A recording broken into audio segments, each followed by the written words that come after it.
Hey y'all, thank you for coming back to the show. Okay, let's talk about this next episode we're going to be seeing on the Real Housewives of Atlanta. Honey, the clips that they gave us about Sheree putting Bob Whitfield on the spot, talking about domestic abuse and both of them being apart and really Sheree was throwing Bob Whitfield under the bus saying he choked her. Okay. Woo! But B. Scott brought this little article out that she had on her website. It reads, Watch. Sheree Whitfield confronts ex-husband Bob over past domestic abuse. Reveals he once choked her. And they go into the video that video clip that they were showing basically um, on Real Housewives of Atlanta next review or next episode that they're going to show. But anyway, she wrote in her blog in a sneak preview from next week's episode of the Real Housewives of Atlanta, a car discussion, excuse me, a car discussion gets a little too real for Sheree and Bob Whitfield.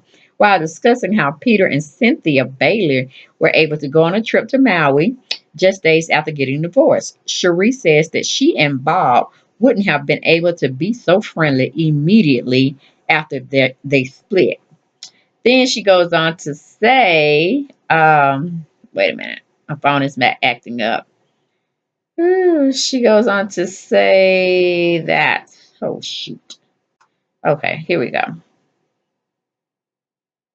She goes on to say that while Bob is adamant that they would have been just fine, Sheree then reminds Bob that he used to lay hands on her. Like, bop, bop, bop, bop, bop, boom.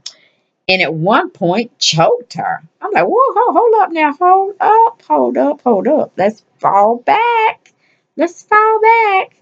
Are you trying to say, Sheree, that Bob Whitfield tried, well, if he laid hands on you, then I guess he was just using you as a punching bag. Okay.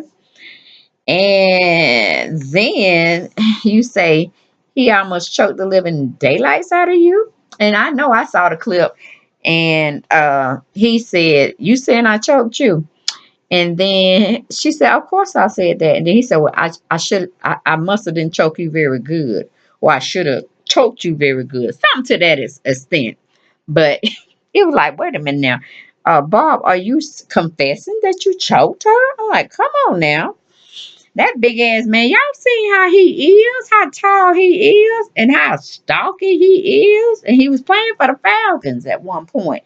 So I'm like, and you know, he was had to be a receiver or some or a blocker or something. Shoot, maybe he was on the defense part of the team because he looked like a blocker. He looked like he could run fast, so he had to be a blocker. But anyway, I was like, God dog. And you see how little Sheree is. Why, Bob? Why? But then the other question is, why, Sheree, do you want to get back with this man? I mean, has he sought treatment? Has he got counseling from both, a medical profession as well as the Lord?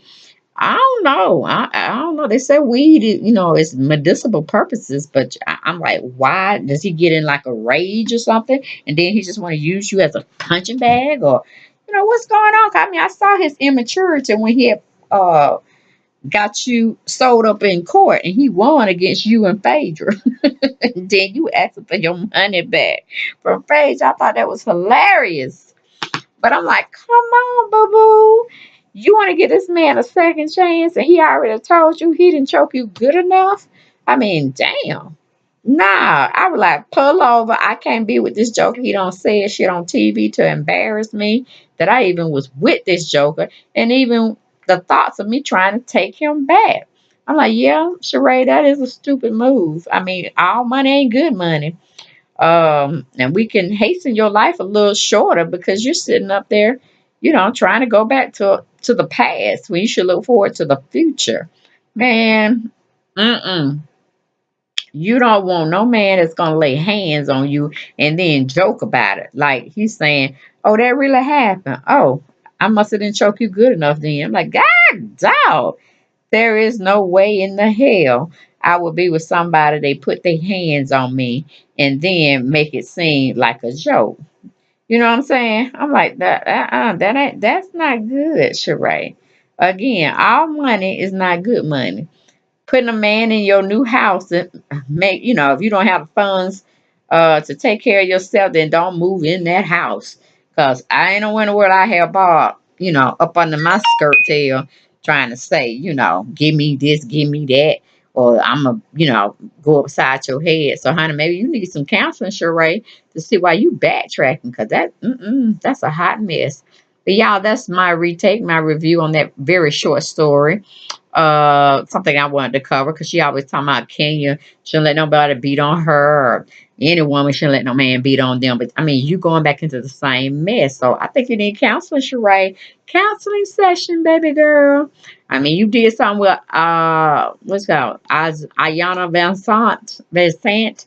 But we don't need no woman on TV trying to get her shine. We need you to go in house, we need you to go in your closet and pray about your situation to the Lord, okay? And then we need you to go get on some medication for loneliness or depression or whatever you may be going through, and seek some medical treatment as far as counseling, okay?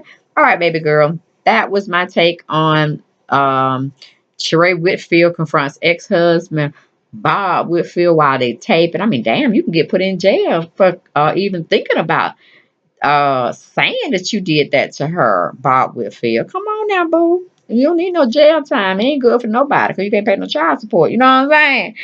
But anyway, that was my recap, my retake on Deb Chanel's 48's World. Remember to like and share my videos and definitely subscribe to my channel if you haven't already done so. Peace and blessings. Thank you. Bye-bye.